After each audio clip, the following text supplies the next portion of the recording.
Welcome to the GIMP tutorial part 4, sizing, compressing, and saving photos for the web. So we're going to take off where we left off. We should have, in the end of the third tutorial, finished the image manipulation, the correction, and making our photo into a really nice photo. We have a pretty decent photo here. Unfortunately, we discovered during that tutorial that the shadow highlight in GIMP is not in the same league as it is in Photoshop. If I had have done this in Photoshop, you would have been able to see the features of the faces on these men. So we did the best job on the photo that we could with what we have, and now we're going to move onward and upward with the sizing, compressing, and saving photos for the web process. If you would be so kind, look up in the very upper left-hand corner, the top of the screen where it's white. If you look real closely in light gray, it'll say Fisherman and Boat v1.xcf. So that's the program file, and it has all the program data in it, and that makes it a very large file. So one of the first things we want to do in the sizing process is we want to make a copy of our final product here, but we don't want the copy of it made with all the program data because that takes a lot of bits and megabytes, as you'll see. So I'm going to start the export process. I'm going to go to File. Hopefully it'll work. Some things don't work when we have the recorder going on. I'm going to export it as, and you can see it's automatically going to make it a PNG up here, and we don't want a PNG because that's not quite for this type of photo. So I'm going to select the file type by extension. I'm going to scroll down until it gets to the JPEG image. And now you can see, go back up to the export image, top of that box. Now we have Fisherman Boat version 1 JPEG. You might have remembered I've saved a JPEG version and saved a couple times over that as we're going along, just so I have another backup to the master file. But now I've created another one. I've cleared that file out to another folder so it won't conflict with what I'm doing now. And I simply want to export that. Click Export. It'll bring me up another dialog. It'll ask me for the export quality. I could put this down a little bit at this point, or I could leave it at the top. I think because I'm going to export this again a second time after I've manipulated it, then I'm going to just bring it up to 100, and then I'm going to click Export. And there we go. So I'm going to close out the XCF version of it and put that to rest so I don't mess it up. And I'm going to go into Open Recent, and I can find the Fisherman and the Boat version 1 right there. I pause and open my Windows File Manager, and now you can see here right in the middle of the screen where the Fisherman and Boat v1 XCF program file, and right above it the JPEG file that we just saved. And if we follow the blue line out to the right, we'll see the program file is basically 13.5 megabytes, and we only have 4 megabytes, 4.1 for the JPEG version. So we lost a lot of data that we didn't need, and we still have a very, very high quality photo. So now I'm going to start making my other versions off this version 1. Okay, so now we've reduced our file size from 13.5 megabytes to 4.1 megabytes, so a significant reduction in size. But we still need to get more size reduction out of this, and we're going to do this in the sizing process. So the next step in the sizing process is to size and save Fisherman version 1 at Fisherman version 2C. The letter C stands for compressed. So we want to size this down somewhere between 600 and 300 pixels per inch for a column photo. It's good probably to start a little extra wide, say 600, and then if you have to scale down later, you can always do that without losing data. If you scale down too small right now at 300, then there's chances are you might need a wider photo than that, and then you might lose data if you don't have the good version to go back to. And that's why we always save the version 1, so we have a version that we can go back to that's already been manipulated and just has to be resized so you don't lose all that work. For the particular assignment that we're doing, I think 800 at the max width pixels per inch is about as large as you would want to go for the week 2 assignment. No need to go beyond that for this particular exercise for the column photos. So first thing then we're going to do is we're going to start the scale image process. I'm going to go up in the upper left hand corner, put the cursor on image up there, click image, and then drop down to where it says scale image. So the scale image I'm going to pull up a little bit so it's a little bit more visible. So you can see right now it's 2560 wide, and that's a lot. We want to get it down to 600. So I'm going to click in there and I'm going to enter 600 for 600 pixels width. Usually it's easy, it's just to size by the width and let the height take care of itself, and then you can adjust them for the height differences. You can balance it out with your design skills. So I get it set to 600. Notice then I go to the right hand side. There's a little chain. You have to look real close to see it, but between the two links between the top and the bottom, put my cursor right over it. I click that, and now do you notice it sized down the bottom, the height ratio, so now it has the proper aspect ratio. Last thing that I want to do here is I want to size down the resolution also, because the resolution's at 96. So I'm going to size this down to 72. Same thing, I click the link that binds them together. Now I have them both at 72. So from there, all I have to do is go down and click scale. And you can see I have a much smaller photo, and we're going to see in just a minute that it's going to be much less data also. So now we're ready to save our photo again. Now it's reduced in size, it's going to be smaller data.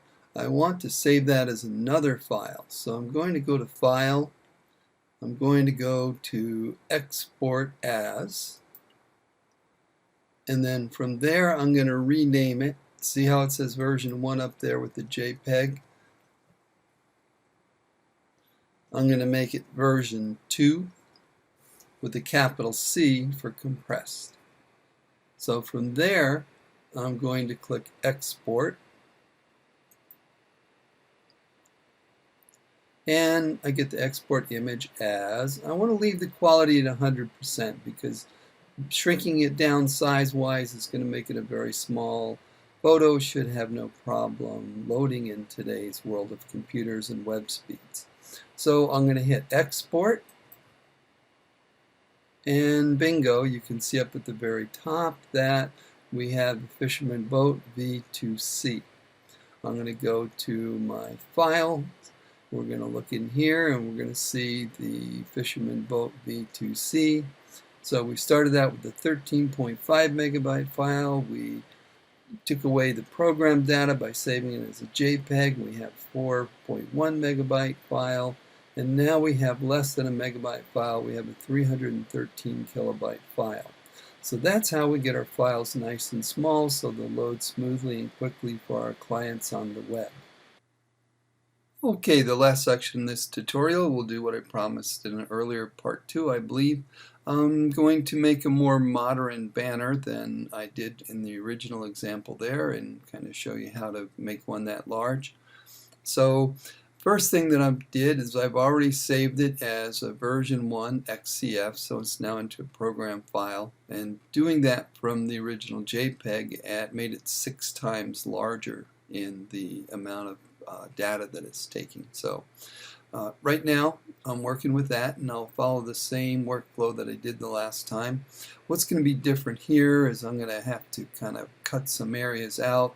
One of the things that I recommend is when you take photos, take them bigger than what you envision using, and then from there you can kind of cut things down, and that's a good deal. So I'm going to start that process. There's kind of a lot of dead area over here to the left hand side. I'm going to go to the image, and I'm going to look down at the image properties, and I'm going to see that this photo is pretty much 260 some megabytes in there. The size of it is 20 inches by 13 inches. Size in pixel is 6016 by 4000. So Remember I was saying about 2000 is the most you want to go, maybe even a little bit more, but I'm going to bring this one down into 2000 wide so you can see what it looks like, and you have a little bit more width to play with and good stuff like that. So I'm going to close off this image properties and select the section of this photograph that I want to use for the banner. So the first thing I'll do is I'll go up to the top left, make sure I have my rectangle select tool highlighted, click that.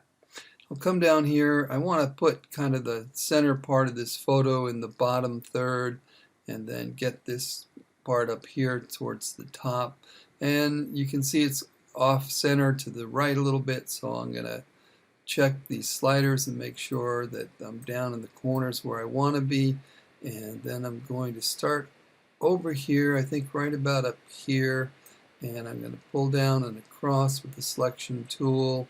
I'll probably be larger than I want, and then I'll tweak it in as time goes by here. So I'm going to leave myself kind of plenty water on the bottom and the top, and that'll be a good place to start the selection. As you see, there's some square boxes where I can pull the corners in and out, click and drag them in, or I can cut the top down a little bit here, or I can raise or lower the bottom, whichever I want to do. It looks kind of like I have a pretty good selection as it is. I think I want to pull the top down just a little bit, not much, but about there.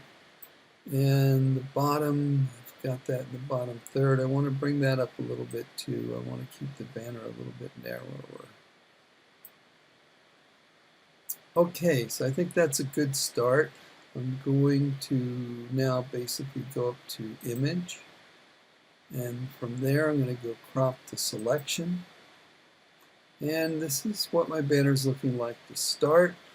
I want to go and look at the image and then the image properties once again, see what I have going on. So in inches I have 15.5 by 6.3. I really want to look at the pixels up here. So right now my size in pixels are 4788 by 1900. I could probably make it a little bit thinner. I'll see here. I think it looks pretty nice the way it is though, so I may trim it a little bit later. So now, yeah, I think I really need to take just a little bit more off the bottom. So I'm going to go back, make sure I'm in the selection there. It looks like I'm going to have to draw a new selection with it, so I'll start in the corners, select the entire thing real quick, and from there I'm going to bring the bottom up just a little bit. And then same thing, image, crop to selection. That gives me a little bit nicer right into the bottom third with the sun and the clouds setting in there. Nice little bit of water in the land.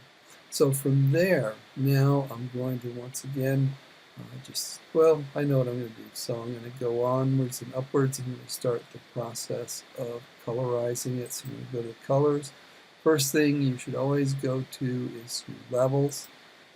So I'm going to look at that. This has an interesting profile of the levels. I'm going to pull it to the left side of the screen so I can see the most of it. You can see there's a long, slow build on the right-hand side, and there's a quick peak on the left-hand side. So I'm going to start on the right-hand side this time. Remember, we started on the left-hand side with the other one, because that was the area that was down in the boat guys. So I'm going to start pulling it in, and as I pull it in, you can see the pictures start to get brighter and brighter and brighter. So this is a sunset photo. I don't want it to get too bright. I don't want it to be too dark. I think I'm pretty good there, and as I'm going a little bit more, I'm getting a little bit past where I want to be. Hopefully you can see it's getting a little bit blanched out for a sunset photo. I think somewhere right around there. I'll go a little bit more, a little bit back. I think that's got it. I'm going to go to the left side. There's a little room here between the peak and the left side. So now I can pull in just a little bit. You can see it really darkens stuff up as I go too far. But then, there we go. And there's a little preview check here down in the corner, and I can use that preview to toggle back and forth so I can see what it looks like now versus what it looked like when I started. And myself, I'm beginning to really like what it looks like now, so I'm going to press OK.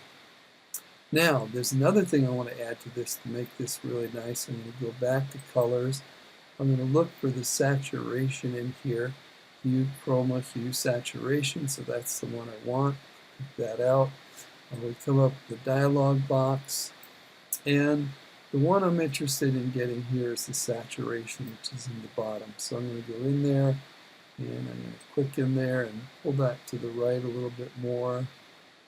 I can pull it a lot, and it really lights it up. I can keep pulling even more, but I don't want it too much and too unrealistic. So I'm going to try it right about there. I'm going to use the preview toggle in the lower left so I can see I brought it out a little bit. Maybe I do want to go a little bit more back to the right.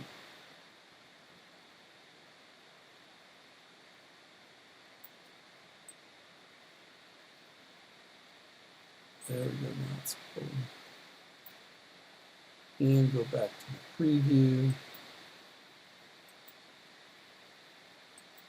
And I want to look at this and just make sure things light up and it doesn't kind of erase things. I think that's pretty good. It's making it a little bit darker on the island, but the island really doesn't have a lot of beauty in it. So in this case, I'm going to think it's better to get the most out of the sunset there. So clicking OK. Now, I'm going to take this and I am going to save it as a version 1 JPEG. But to do that, I need to export it as, and got to select the file, Key West version 2.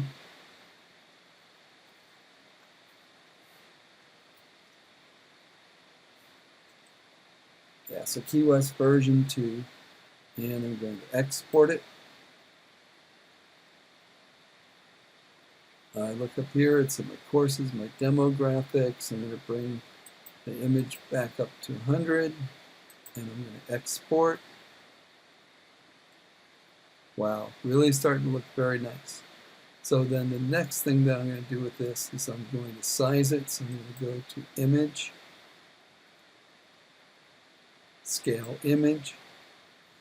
Now in the width up there, I'm going to put in 2000.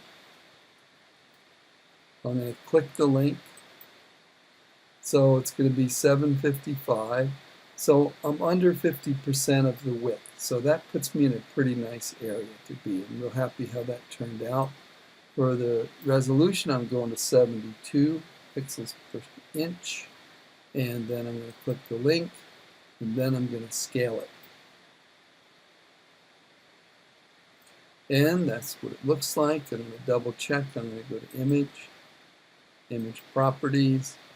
Now I can see it's 2000 by 755, and I know I'm going to have a fabulous banner here with this. So now I'm going to save it one more time.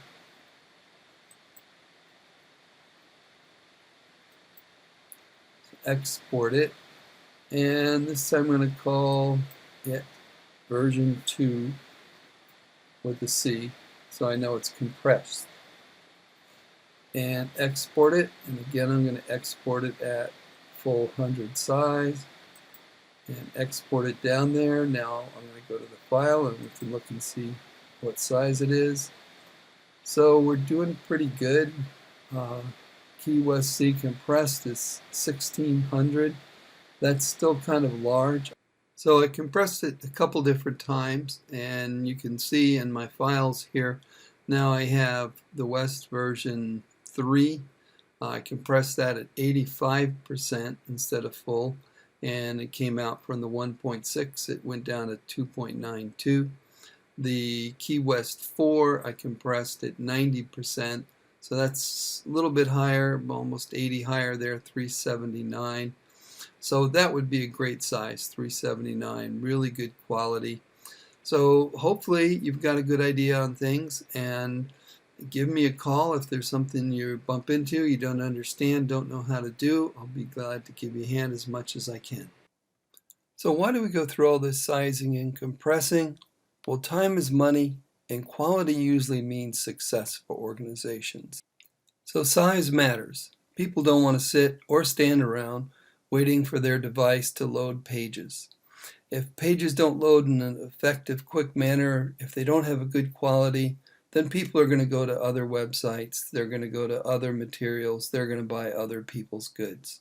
So we have to remember it's really important that we compress, we size our images, we deliver those through the technologies instantly, and if we're able to do that, the people that we work for are going to be happy.